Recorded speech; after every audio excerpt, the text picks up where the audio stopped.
Order! Order! You are an incorrigible delinquent at times. Behave yourself, man!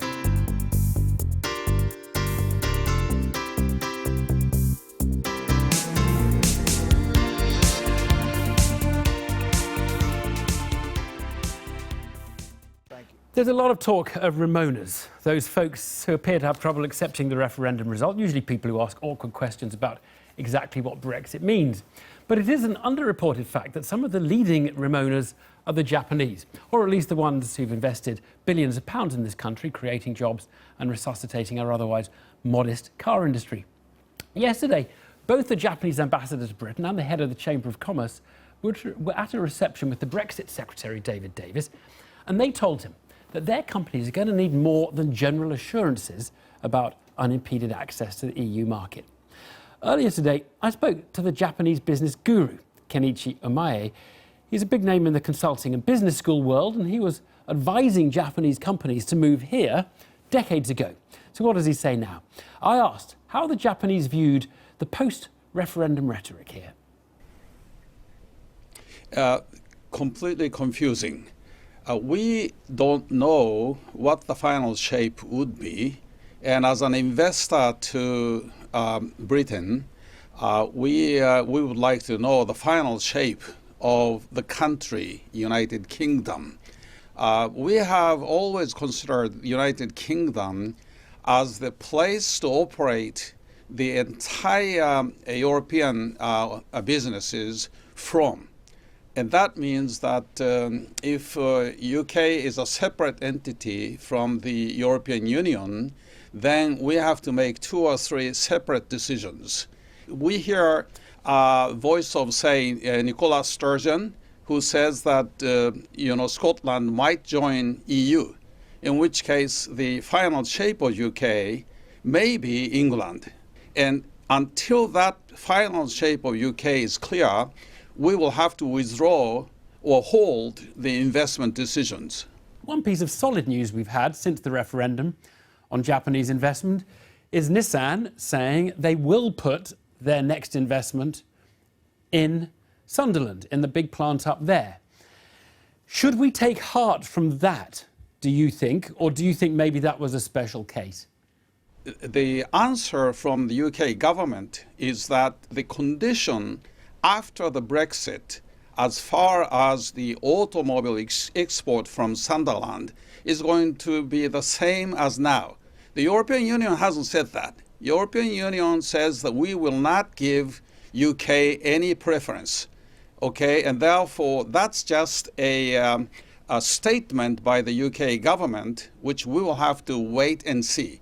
And it's true that Nissan has said that they will continue producing the 2 types of models after Brexit. That's a very, very minor one company decision. I don't think other companies will follow suit. I don't think that you can say for sure that the condition afterwards is going to remain the same as now. And therefore, I think it's a very special case. Maybe Nissan had already made up their mind beforehand. Now, look, one of the decisions facing us is that we might be able to negotiate a deal with the EU so there's no tariffs, no taxes on our cars, say, going into the European Union.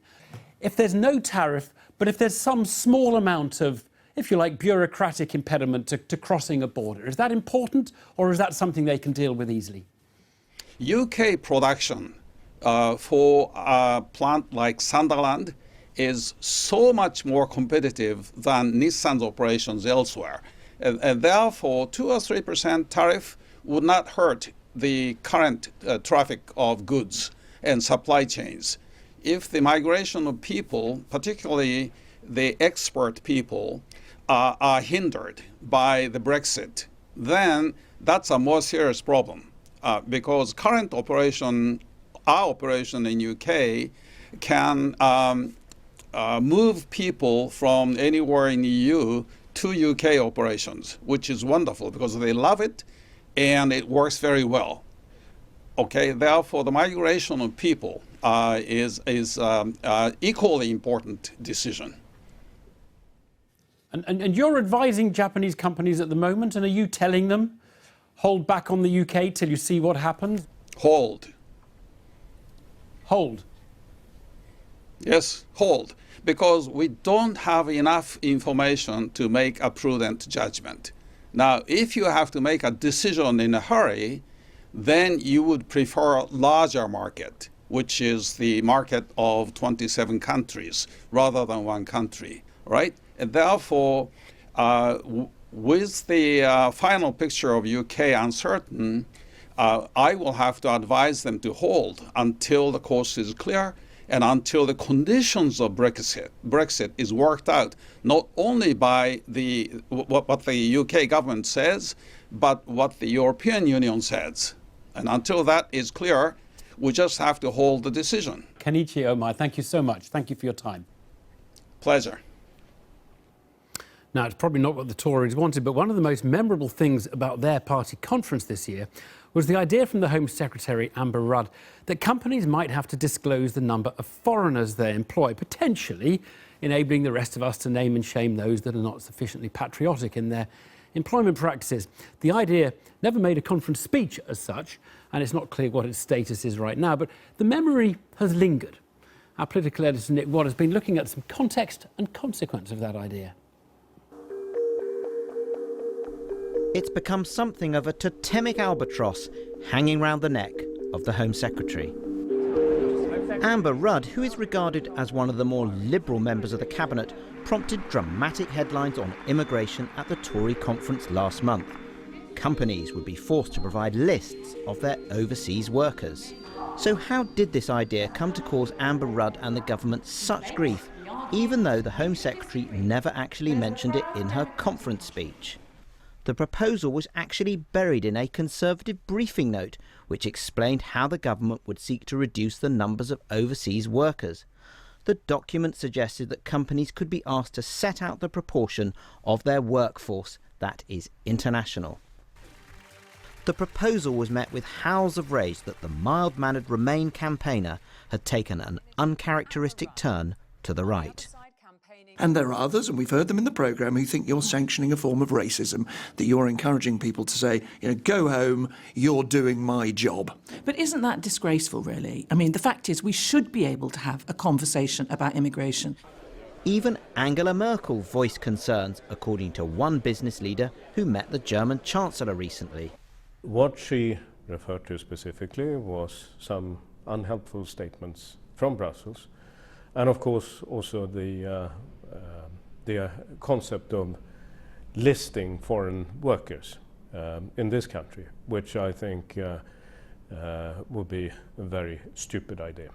Amber Rudd is immensely frustrated that her first few months as Home Secretary have been soured by what she regards as inaccurate reporting of something she never actually said.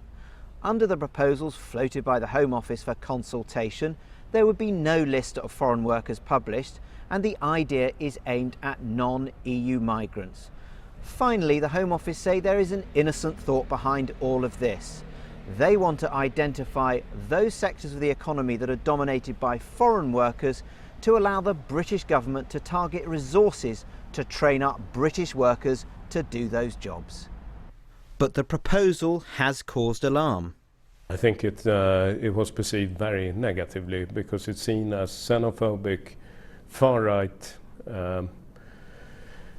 statement, which is very unnecessary. It was a political, possibly mistake.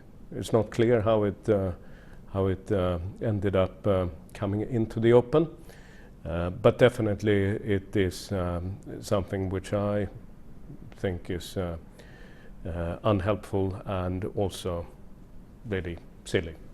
David Cameron's circle, who have not forgiven Theresa May for the way in which she distanced herself from her predecessor, have watched the furore with wry amusement. They cheerfully point out that the Prime Minister seemed rather keen on the idea when she was Home Secretary. The jibes and the criticisms have hit a raw nerve in Downing Street and the Home Office. Number 10 denies that Theresa May was rebuffed by David Cameron. And Amber Rudd, well, she's having to battle against a perception that she's unable to establish her own distinctive approach because she is bound by her predecessor's agenda. The Home Office is bullish, but Amber Rudd didn't raise any objections when the front page headlines were put to her on the morning after her speech.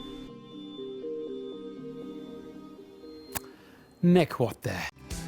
I've been getting